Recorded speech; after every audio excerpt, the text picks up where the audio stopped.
नमस्कार विद्यार्थियों, मैं धर्मवीर कासनिया मेरे YouTube चैनल पर आप सभी का हार्दिक स्वागत करता हूं। विद्यार्थियों, हमने पिछली क्लास में मानव के परिसंचरण तंत्र में रक्त व रक्तवाहिनियों के बारे में अध्ययन किया था, रक्त के प्रकार का अध्ययन किया था और जो अपना टॉपिक था वो हृदय चल रहा था। हमने हृदय के बारे में थोड़ा जाना था, हृदय की बाह्य संरचना के बारे में देखा था। आज हम हृदय के संबंध में विस्तृत अध्ययन करेंगे। मानव में दोहरा परिसंचरण किस प्रकार से होता है और हृदय किस प्रकार से कार्य करता है, इसके बारे में अध्ययन करेंगे। तो हम शुरू करते हैं अपना टॉपिक हृदय। देखिए, कल मैंने आपको चित्र बना के बताया था कि यह हृदय किस प्रकार की संरचना है। मैंने आपको बताया था कि जो हृदय है वो शंक्वाकार या त्रिकोणाकार होता है। मानव का हृदय जो होता है वो 4 कोष्ठीय होता है। हृदय हृदयावरण से घिरा होता है, जिसमें हृदयावरणी द्रव भरा होता है जो हृदय की बाह्य आघातों से रक्षा करता है। ठीक है, ये हृदयावरण है। ठीक है, ऊपर वाले दोनों भाग आलिंद होते हैं। आलिंद, ये बायां आलिंद, ये दायां आलिंद, ये दायां नीले, ये बायां नीले। ठीक है, देखिए मानव में जो हृदय वो 4 कोष्ठीय है और जो रेप्टिलिया वर्ग के जंतु होते हैं, रेप्टिलिया मतलब जो सरीसृप होते हैं, जैसे छिपकली है, कछुआ है या फिर मगरमच्छ है, इनमें जो हृदय होता है वो 4 कोष्ठीय होता है। स्तनधारियों में और पक्षियों में भी हृदय 4 कोष्ठीय होता है। मछलियों में हृदय 2 कोष्ठीय होता है और जो प्राणी मतलब ये जो मेंढक होता है, एम्फीबियन होता है, इनमें त्रिकोष्ठीय हृदय होता है। कैसा होता है? त्रिकोष्ठीय। जबकि मानव स्तनधारी है तो मानव में कैसा है? चतुर्कोष्ठीय हृदय है। मछलियों में जो द्विकोष्ठीय हृदय होता है उसमें दोनों ही कोष्ठों में अशुद्ध होता है। जबकि मानव में जो हृदय होता है उसमें बाएं आलिंद और बाएं नीले में तो शुद्ध रक्त बहता है, जबकि दाएं आलिंद और दाएं नीले में अशुद्ध रक्त बहता है। देखिए, हम अब हृदय की थोड़ी आंतरिक संरचना देख लेते हैं। हृदय की आंतरिक संरचना में क्या क्या है? देखिए, जो ये बायां आलिंद और बायां नीले, इनके मध्य जो कपाट पाया जाता है, ये जो कपाट है ये कपाट कहलाता है आलिंद। मतलब जो आलिंद और नीलियों के बीच कपाट होता है वो आलिंद नीले कपाट कहलाता है। आलिंद नीले पट, इसको आलिंद नीले पट कहते हैं। आलिंद नीले पट। ठीक है, आलिंद नीले पट में 2 वाल्व होते हैं जिसको त्रिवलनी कपाट कहते हैं। यहां कपाट कहेंगे त्रिवलनी कपाट। 2 कपाट होते हैं, द्विवलनी कपाट। द्विवलनी कपाट होता है। देखिए, ये जो द्विवलनी कपाट है ये कहां पाए जाते हैं? बाएं आलिंद और बाएं नीले के बीच। और दाएं आलिंद और दाएं नीले के बीच में त्रिवलनी कपाट होते हैं। कितने होते हैं? त्रिवलनी कपाट। ट्राइकस्पिड वाल्व या बाइकस्पिड वाल्व ये होते हैं, बाएं आलिंद और बाएं नीले। ट्राइकस्पिड वाल्व दाएं आलिंद और दाएं नीले के बीच में। ठीक है, देखिए फिर ये जो है आलिंद और मतलब दोनों आलिंदों और दोनों नीलों को पृथक करने वाला जो पट होता है वो क्या कहलाता है? ये वाला पट। ये वाला जो पट है जो आलिंदों के बीच में होता है, इसको अंतरा आलिंद पट कहते हैं। क्या कहते हैं? अंतरा आलिंद पट। ये वाला जो पट है वो कहलाता है अंतरा नीले पट। अंतरा नीले पट। ठीक है, ये हो जाता है इसके आंतरिक संरचना। देखिए, इसमें एक हृदय की धड़कन को नियंत्रित करने वाला पेसमेकर पाया जाता है जो दाएं आलिंद में पाया जाता है। कहां पाया जाता है? दाएं आलिंद में पाया जाता है। इसको क्या कहते हैं? पेसमेकर। पेसमेकर जो हृदय की धड़कन को नियंत्रित करता है। और इसको ऐसे नोड भी कह देते हैं, ऐसे node. NODE, sinoatrial node. ठीक है, ये पेसमेकर होता है जो हृदय की धड़कन को विद्युत स्पंदन भेज करके नियंत्रित करता है। ठीक है, ये एक हृदय की जो संरचना है वो है नॉर्मल। अब इसमें देखिए वाहिनियों के बारे में बताया था मैंने कि ये जो वाहिनियां होती है फेफड़े से जो निकलने वाली वाहिनियां और हृदय के बाएं आलिंद में प्रवेश करती है, ये मान लो यहाँ फेफड़े है, ये जो फेफड़े हैं ये इन फेफड़ों से एक वाहिनी निकलती है। फेफड़ों से निकलने का कारण इसको फुफ्फुसी वाहिनी कहते हैं और ये फुफ्फुसी वाहिनी जो है शुद्ध रक्त को लेके आती है, ऑक्सीजनित रक्त को लेके आती है और हृदय के कौन से भाग में लेके आती है? हृदय के बाएं आलिंद भाग में। ये फुफ्फुसीय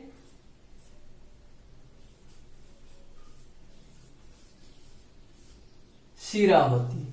आपको पता है फुफ्फुसी शिरा में क्या बहता है?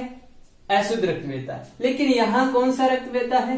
शुद्ध रक्त बहता है, अर्थात ऑक्सीजनित रक्त बहता है। ऑक्सीजनित रक्त बहने का मतलब इसके अंदर जो रक्त है वो शुद्ध बहता है और ये अपवाद होती है ना।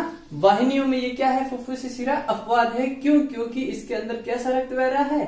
शुद्ध रक्त बह रहा है, जबकि इस शिरा के अंदर जो रक्त है वो अशुद्ध ही बहता है, फुफ्फुसी शिरा में शुद्ध बहता है, इसलिए ये अपवाद है।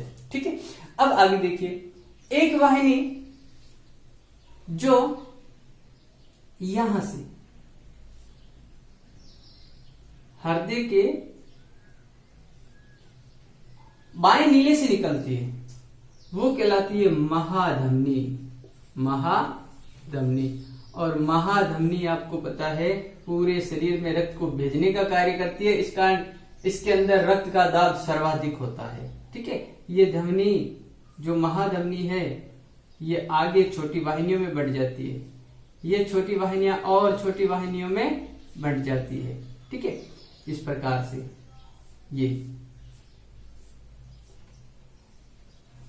महाधमनी छोटी वाहिनियों में बढ़ती है, उसको धमनी कहते हैं। ये धमनी और छोटी वाहिनियों में बढ़ती है, इसको धमनिकाएं कहते हैं। क्या कहते हैं? धमनिकाएं। ये धमनिकाएं और छोटी वाहिनियों में बढ़ जाती है, ये इस प्रकार से। ठीक है, इस प्रकार से बढ़ जाती है। तो ये जो वाहिनियां होती है ये वाहिनियां क्या कहलाती है? ये केशिकाएं कहलाती है। क्या कहलाती है?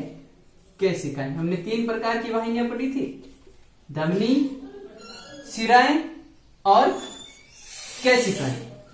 तो देखिए आगे दोस्तों, जो ये कोशिकाएं होती हैं, सॉरी केशिकाएं जो होती हैं, ये धमनियों और शिराओं को जोड़ने का कार्य करती है ना।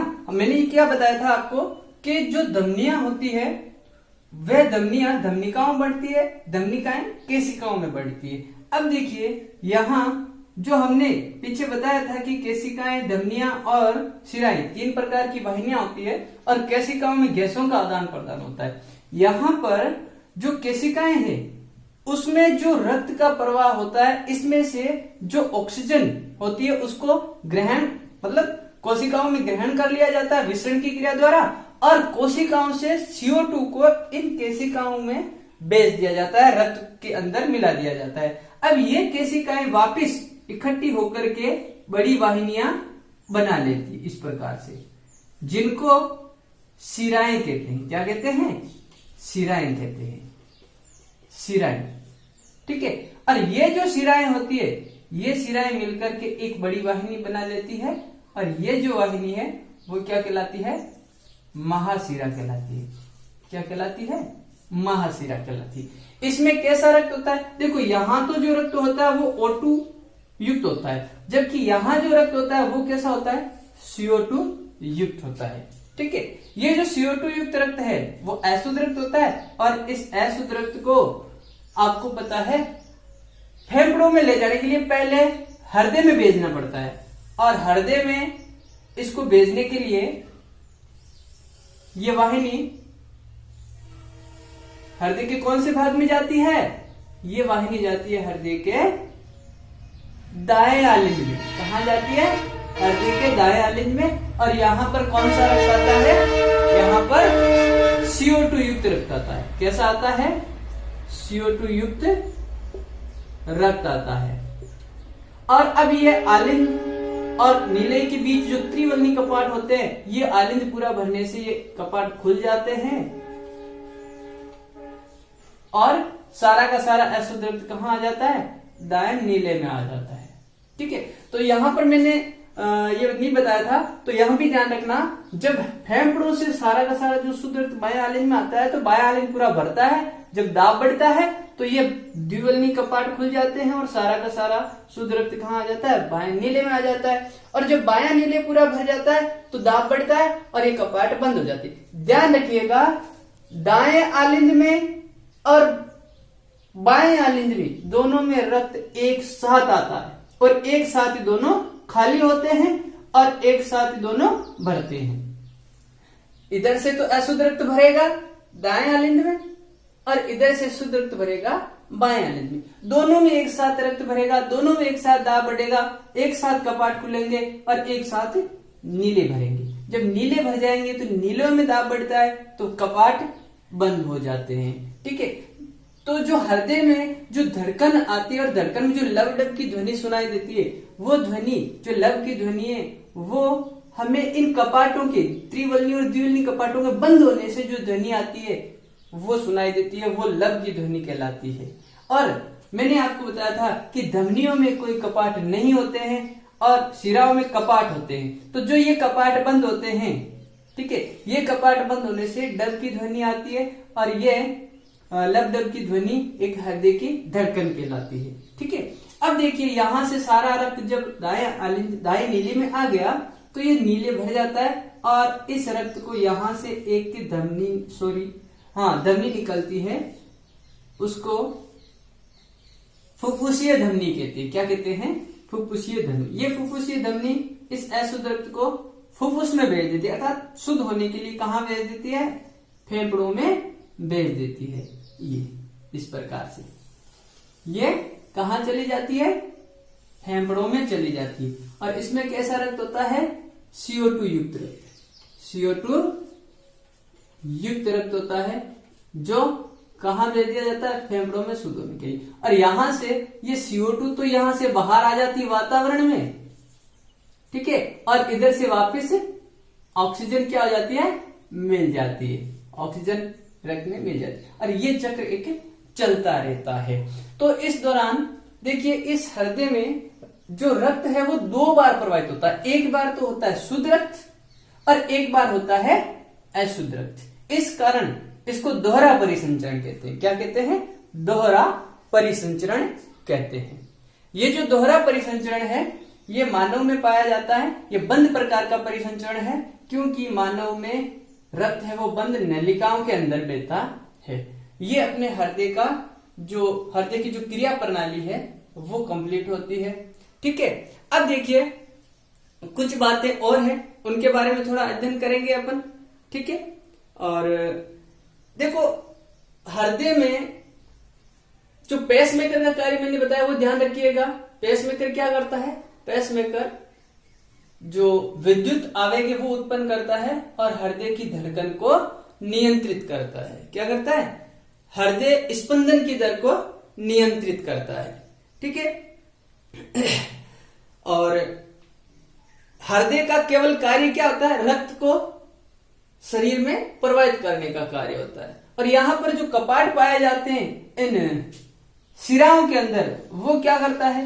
वो कपाट रक्त को वापस विपरीत दिशा में जाने से रोकता है। एक देखिए बात, हृदय का सबसे मजबूत भाग कौन सा होता है? हृदय का सबसे मजबूत भाग होता है बायां नीले, क्योंकि इसमें सबसे ज्यादा दबाव पड़ता है। ये पूरे शरीर में रक्त को भेजता है। कुछ और बातें, जैसे जो वाहिनियां होती है इनमें जो अपने शरीर में रक्त चढ़ाया जाता है या शरीर से रक्त ग्रहण लिया जाता है, कोई दान देता है, तो वो भी कहां से दिया जाता है?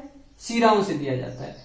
हमारे शरीर में रक्त चढ़ाया जाता है तो वो भी कहां से चढ़ाया जाता है? शिराओं से चढ़ाया जाता है ना। इनमें मृत्यु होने के बाद शिराओं में रक्त पड़ा रहता है, जबकि मृत्यु होने के बाद धमनियों में जो रक्त है वो नहीं रहता है। देखिए विद्यार्थियों, एक रोग होता है ब्लू बेबी सिंड्रोम। ये जो ब्लू बेबी सिंड्रोम होता है, ये जल में नाइट्रेट की अधिकता से, रक्त में जब नाइट्रेट ज्यादा पहुंच जाता है तो जो हीमोग्लोबिन होता है वो मैथ हीमोग्लोबिन में बदल जाता है, और मैथ हीमोग्लोबिन की एक जो प्रकृति होती है वो ऑक्सीजन ग्रहण नहीं करने की होती है, वो ऑक्सीजन को ग्रहण पूर्ण रूप से नहीं कर पाता, जिससे शिशु का जो शरीर होता है वो नीला पड़ जाता है, और इस रोग को कहते हैं ब्लू बेबी सिंड्रोम। और देखिए दोस्तों, ये ब्लू बेबी सिंड्रोम हृदय में शुद्ध और अशुद्ध रक्त के मिलने से भी होता है। शुद्ध और अशुद्ध रक्त कैसे मिलता है? जब दोनों आलिंदों के बीच उपस्थित कपाट, अंतरा आलिंद जो पट होता है इसमें, या फिर दोनों नीलियों के बीच जो अंतरा नीले पट होता है, इनके बीच में यदि छिद्र उत्पन्न हो जाते हैं, छोटे छिद्र हो जाते हैं, इसके कारण क्या होता है कि उस व्यक्ति का जो शुद्ध और अशुद्ध रक्त होता है वो मिल जाता है, जिससे उस व्यक्ति का शरीर है वो नीला पड़ने लग जाता है, और इसे ब्लू बेबी सिंड्रोम के नाम से जाना जाता है। ठीक है दोस्तों, ये हो गया आपके ब्लू बेबी सिंड्रोम। और कुछ बातें और है, जैसे जो हृदय के अंदर जो रक्त का प्रवाह होता है, तो हृदय की पेशियों को रक्त कौन देता है? हृदय की पेशियों को रक्त देने के लिए इसमें एक कोरोनरी धमनी होती है। कौन सी धमनी होती है? कोरोनरी धमनी होती है। कोरोनरी धमनी, यहां से जो कोरोनरी धमनी है ये निकल करके इस हृदय की पेशी को रक्त देती है। ठीक है, हृदय की मांसपेशियों को रक्त का प्रदान करना होता है। ये जो हृदय की जो पेशी होती है, इसको रक्त अगर नहीं मिले तो क्या होता है? हृदय कार्य करना बंद कर देता है। मान लो कई बार व्यक्ति को हार्ट अटैक आता है, तो उसका कारण क्या होता है? इस कोरोनरी धमनी में कोलेस्ट्रॉल जम जाता है या रक्त का थक्का जम जाता है, तो हृदय की पेशियों को पूर्ण रूप से रक्त नहीं मिल पाता, ऑक्सीजन की कमी हो जाती है और व्यक्ति को हार्ट अटैक आ जाता है। इस धमनी का नाम क्या है? कोरोनरी धमनी। ठीक है दोस्तों, ये कोरोनरी धमनी हृदय की पेशी को रक्त का प्रवाह करती है। ठीक है, किसी व्यक्ति में जो नाड़ी दर है, वो नाड़ी दर किससे मापी जाती है? धमनियों से मापी जाती है। किससे मापी जाती है? धमनियों से मापी जाती है। और एक वयस्क व्यक्ति में जो नाड़ी दर होती है वो कितनी होती है? पल्स रेट, वो होती है 78 से 82 प्रति मिनट। कितनी होती है? 78 से 82 प्रति मिनट। ठीक है, और एक जो ओल्ड व्यक्ति होता है उसमें 65 से 70 प्रति मिनट होती है, और एक शिशु में जो 120 मिनट प्रति मिनट होती है। हृदय की धड़कन बात करें तो औसतन जो वयस्क व्यक्ति होता है उसमें हृदय की धड़कन होती है लगभग 72 प्रति मिनट होती है। कितनी होती है? 72 प्रति मिनट होती है।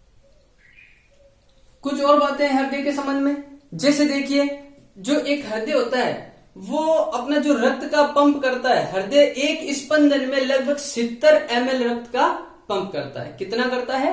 70 ml रक्त का पंप करता है, और 1 मिनट में लगभग 5.04 लीटर रक्त का पंप कर देता है। मतलब 5.4 लीटर रक्त को 1 मिनट में हृदय पूरे शरीर में प्रवाहित कर देता है।